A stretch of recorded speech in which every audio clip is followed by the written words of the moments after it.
Hello everyone and welcome back to my channel. If you're seeing this face for the very first time, I am Risha. I make content around CAT and basically I document my MBA journey on this channel, and if you're interested, keep watching the video and let's get started. In today's video, I'll talk about my interview experience of IIM Kozhikode. It was the most stressful interview of the season for me, and it also happened to be the first in-person interview of the season. But before that, I want to address the elephant in the room. A lot of you have been asking in the comments and DMing me about my percentile and overall profile. So I'll make a separate video on that, but for the time being I scored around 95, and I know I'm not someone who has scored 99.9 percentile and converted the IIMs. I have converted all of them at a relatively lower percentile, but that being said, I do have an exceptional profile which helped me stand out from rest of the candidates. And MBA is not about scoring a very high percentile for people who have a little different background. It is more about your overall personality and how you can contribute in the classroom. The whole point is the professors who are taking your interview need to like you, love you, and therefore select you to be a part of their college. So now let's actually begin with my interview experience. So my IIM Kozhikode interview was held in Radisson Blu Dwarka, which is in Delhi. And again, I had the morning slot. Coincidentally, in all of my interviews, I did have the morning slot except for IIM Indore one, which is a story in itself. But yeah, I reached the venue around 8 a.m. in the morning, and as soon as I reached the venue, our documents got verified, and then we were seated in a hall where our votes were conducted. I think we were given 25 to 30 minutes for our votes, and soon after that we were given our panel number and our serial number, and the whole interview process was conducted on a different floor. So we had to use the lift to actually get on that floor and sit for our personal interview. So I was allotted panel number 6 and I was 4th in line to be interviewed that day. Now, as I mentioned earlier, IIM Kozhikode was the first in-person interview of the season for me, and I was quite excited, a bit nervous, and a lot of things were going on inside me at that point of time. Thus began the stressful part. As soon as the first candidate came out, first of all, he took a lot of time inside. In all of the other panels, the second candidate has already gone in and people were asking questions and all of that was happening. While in our panel, the first candidate hadn't gotten out and it had been already like 25 minutes, and we were all really stressing that what is happening inside the room and what are they asking him, and a lot of anxiety was in the air at that point of time.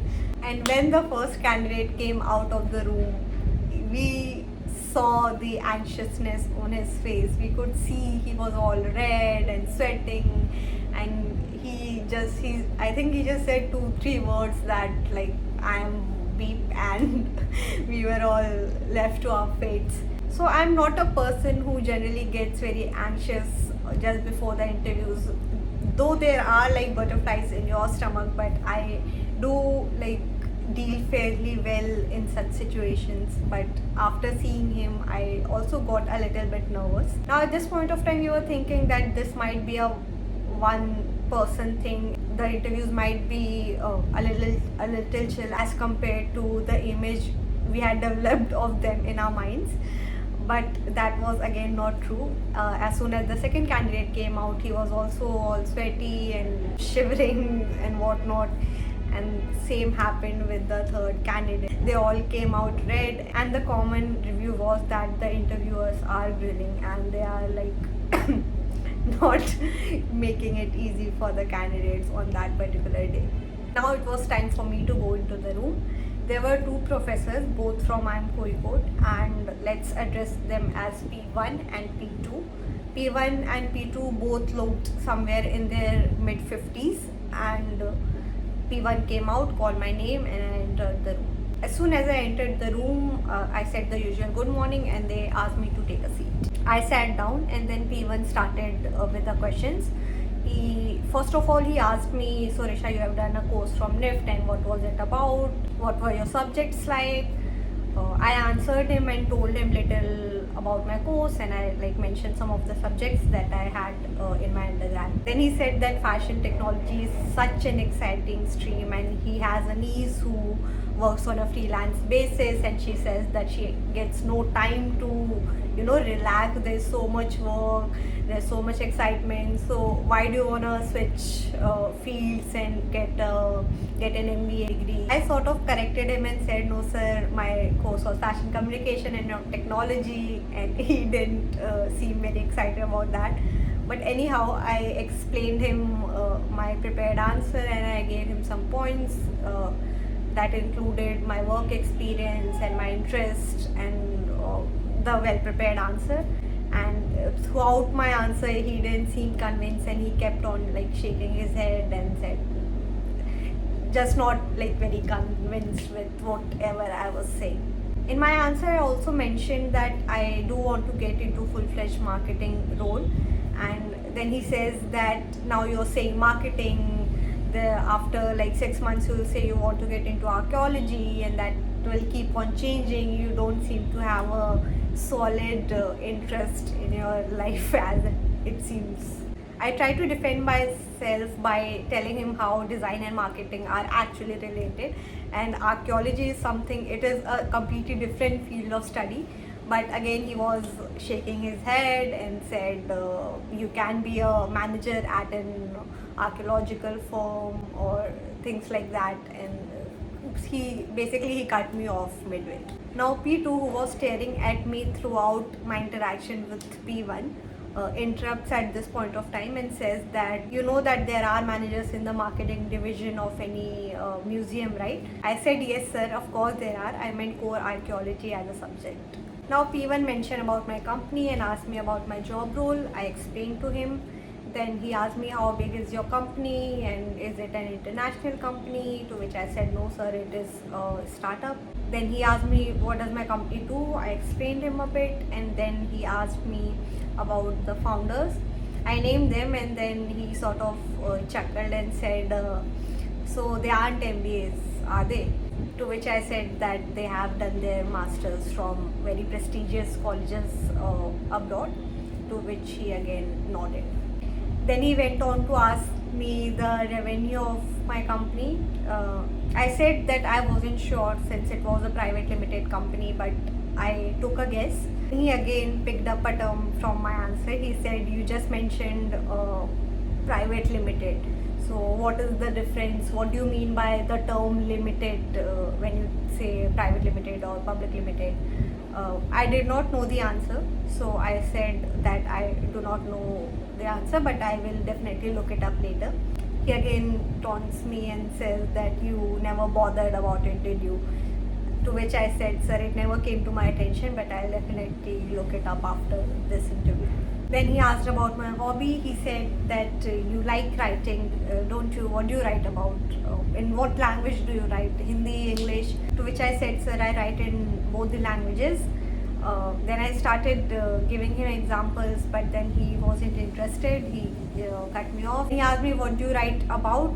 To which I said poetry, and I was supposed to show him my website, but again he cut me off and he wasn't interested. Now P2 took over from this point of time.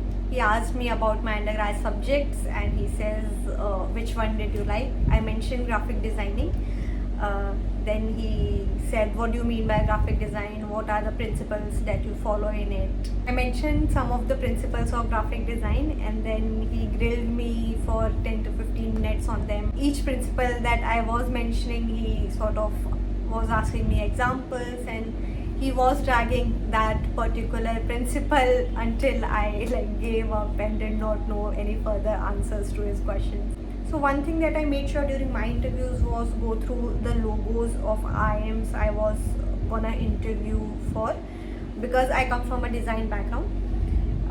This came very handy in my IIM Kozhikode interview, because during all these questions and answers and all this grilling, at some point of time I did mention IIM Kozhikode's logo, and we were like discussing about proportion and all that.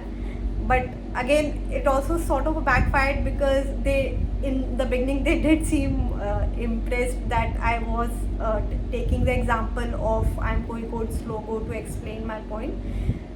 But then again, P2 asked me some questions around it, to which I did not know the answer of. Now P2 asked me whether I was aware about a design tool that Pixar came out with a few years ago.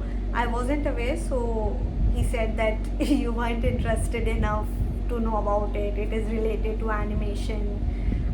I said no sir, it might have skipped my attention because my specialization is in 2D graphics and not particularly animation. Then he went on to ask me the difference between the two and I explained him. Now the worst fear of my life came. P2 goes on to ask me how good are you at maths and what are the topics that I can ask you question from. So I did get nervous at this point of time because from the previous candidates I had heard that they are grilling on maths a lot, and it is not my strongest section, if you may say so. I told him that sir, I'm okay at maths, and then he asked me what have you studied in your 10th, because I did not have like maths in my plus 2. So I told him topics like geometry, arithmetic. Then he says, okay, geometry, draw a parallelogram. I drew it. Now the professor belonged to the southern part of the country and had a different accent than mine. So he asked me what is the total sum of angles inside. I got really confused. I could not understand what he was asking, and I had never heard of the term total, and I was thinking what is it, and I pretended to think a little bit, and then I said sir, it depends. To which P1 interrupted and said that the total sum never depends. And when P1 mentioned total, I realized that he's asking about the total sum of internal angles, and then I gave him the answer. I said it is 360 degrees, and P2 asked me to prove it. I had a pad and a pen in front of me, and I started drawing the parallelogram. I was thinking inside my head, and P2 said that explain all your steps. I asked him for a minute or two, but he said no, keep on explaining everything that you are drawing on the pad. I was doing that, and then I got, I think, stuck somewhere, but still I was kind of scribbling on the paper, and then suddenly P2 says balloons.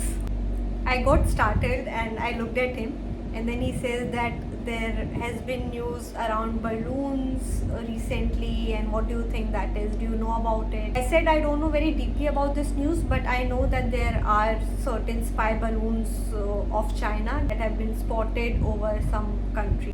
To which he says, why do you think they are using balloons and not satellites? I remember giving him some answer, and suddenly he says, okay, tata, bye bye, we are done. Then he again sort of chuckled and said they should have probably used balloons in design. I took this opportunity and said, yes sir, in fact there was a fashion show in 2019 where the models were wearing balloons as they entered the runway, and as they walked along, the balloon shrunk into a dress, and it was a beautiful show. He said, oh okay, and then I got up from the chair. Now throughout my interview process, the professors had a very straight face. They did not smile much, and in all of the questions the tone wasn't that pleasant. They were cutting me off, and they were asking me questions which were not related to my field, and they were digging very deep on all the topics that I had mentioned. Now what I could do at that point of time was to maintain a constant smile on my face throughout. I wasn't taking anything very seriously if I didn't know the answer of it, and I tried to keep the mood of the room very light.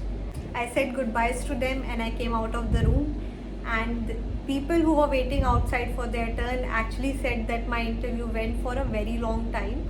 It was probably the longest interview of my as well as the other panels till that time, and I had very mixed reactions. I didn't know whether it went good, whether it went bad, but in hindsight I do realize that it was a stress interview and I gave my best in my capacity.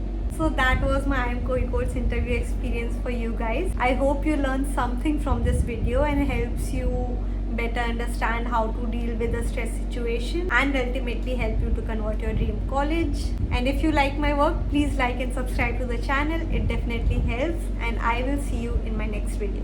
Bye bye.